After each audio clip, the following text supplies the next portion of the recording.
माली साल 2017 से 2022 के दौरान मेडिकल स्टोर डिपो बलूचिस्तान में 2 अरब की बेकायदगियां सामने आ गई हैं।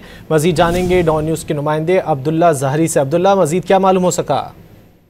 जी बिल्कुल, महकमे खजाना के 5 साल ऑडिट रिपोर्ट के मुताबिक महकमे सेहत के मेडिकल बोर्ड में बलूचिस्तान में 2 अरब से ज्यादा की माली बेज़ाब्तियां हुई है, जिनमें अगर बात करें तो 5 साल ऑडिट रिपोर्ट के दौरान 18 करोड़ रुपए की खती रकम की खरीदारी के बिल्कुल रिकॉर्ड भी पेश नहीं किए जा सके, जबकि काफी स्टॉक की मौजूदगी के बावजूद 67 लाख रुपए जाया किए गए। इसके साथ साथ ठेकेदारों और फर्मों से हुकूमत की जानिब से टैक्सों की मद में 31 करोड़ रुपए की कटौती नहीं की जा सकी, जबकि परचेज कमेटी मुकम्मल हुए बगैर और तयशुदा ज़वाबित के बरअक्स 67 करोड़ 67 लाख रुपए की अद्वियात और सर्जरी की आलात की खरीदारी की गई।